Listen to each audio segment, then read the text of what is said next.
ತರಗತಿ ಎ ವಿಭಾಗದಲ್ಲಿ ಓದುತ್ತಿದ್ದೇನೆ. ಇಂದು ಜಿ.ಎಸ್. ಶಿವರುದ್ರಪ್ಪರವರ ಜನ್ಮದಿನ. ಅದಕ್ಕಾಗಿ ಜಿ.ಎಸ್.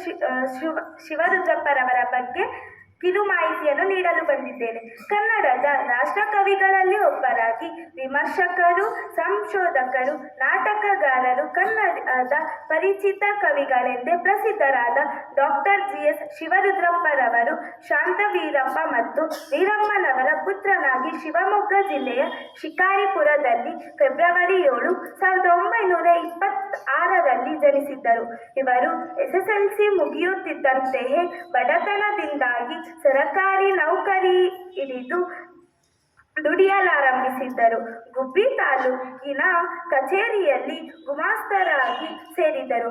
ಆದರೆ ಓದಲೇಬೇಕೆಂಬ ಅದಮ್ಯ ಆಸೆಯಿಂದ ಕೆಲಸಕ್ಕೆ ವಿದಾಯ ಹೇಳಿ ಮೈಸೂರು ಮಹಾರಾಜ ಕಾಲೇಜಿನಲ್ಲಿ ಓದಲು ಮುಂದುವರೆಸಿದರು. 1949ರಲ್ಲಿ BA ಪದವಿ ಹಾಗೂ 1953ರಲ್ಲಿ MA ಪದವಿಯನ್ನು ಸ್ವರ್ಣ ಪದಕದೊಂದಿಗೆ ಮುಗಿಸಿದ್ದರು.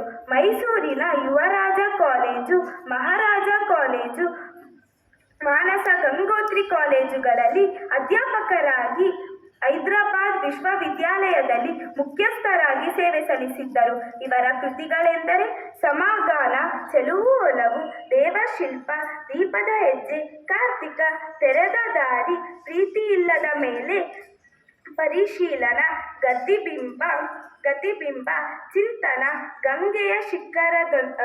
ಗಂಗೆಯ ಶಿಖರಗಳಲ್ಲಿ, ಕರ್ಮಯೋಗಿ ಇತ್ಯಾದಿ ಕೃತಿಗಳನ್ನು ರಚಿಸಿ ಕನ್ನಡ ಸಾಹಿತ್ಯ ಕ್ಷೇತ್ರವನ್ನು ಶ್ರೀಮಂತಗೊಳಿಸಿದ್ದರು. ಇವರ ಕಾವ್ಯಾರ್ಥ ಚಿಂತನ ಕೃತಿಗೆ ಕೇಂದ್ರ ಸಾಹಿತ್ಯ ಅಕಾಡೆಮಿ ಪ್ರಶಸ್ತಿ ಲಭಿಸಿದೆ.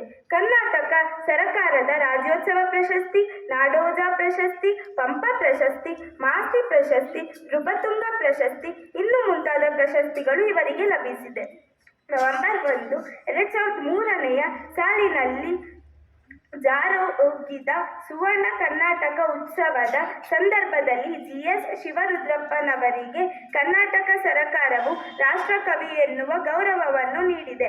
ಅನಾರೋಗ್ಯದಿಂದ ಬಳಲುತ್ತಿದ್ದ ಜಿ.ಎಸ್. ಶಿವರುದ್ರಪ್ಪನವರು ಡಿಸೆಂಬರ್ 23, 2013ರಂದು ತಮ್ಮ ಬನಶಂಕರಿ ನಿವಾಸದಲ್ಲಿ ವಿದಾಯ ಹೇಳಿದ್ದರು. ಇಷ್ಟನ್ನು ಮಾತನಾಡಲು ಅವಕಾಶ ಕೊಟ್ಟಿದ್ದಕ್ಕಾಗಿ ಎಲ್ಲರಿಗೂ ಧನ್ಯವಾದಗಳು.